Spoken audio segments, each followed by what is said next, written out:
Kathnel updates today.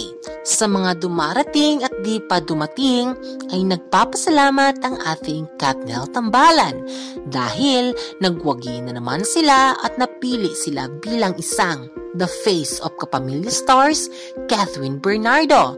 At si Daniel Padilla ay tinangguri ang Most Handsome 2021 winner.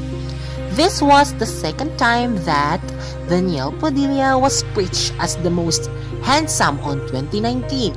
And now, Daniel Padilla was preached again. He has won the title of handsome or the most handsome 2020.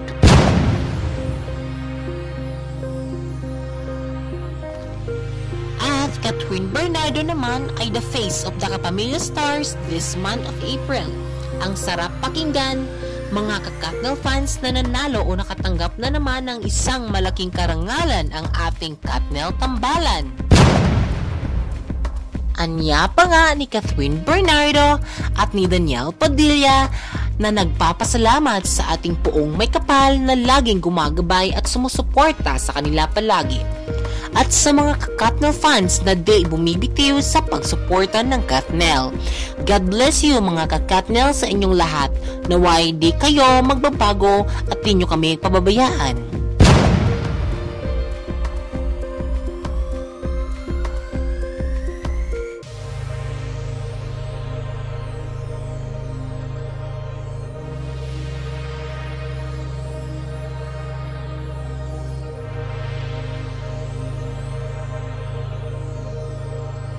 Congratulations, Kathnel, Catherine Bernardo, and Daniel Padilla.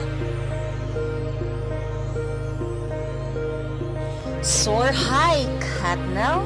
Naway gabayan kayo ng ating buong may kapal sa mga lahat niyong desisyon upang kayo ay madagdagan pa ang mga blessings na biniyaya niya para sa inyo.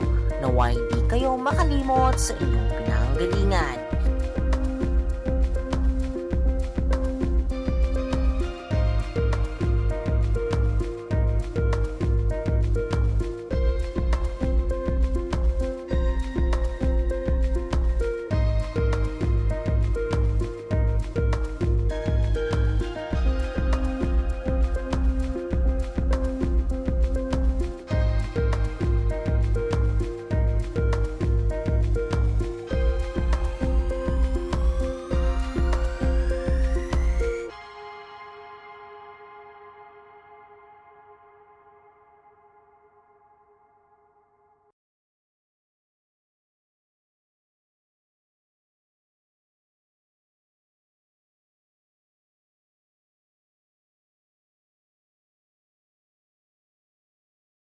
The true king and queen of hearts naman talaga, Kathnel lang sa kalam.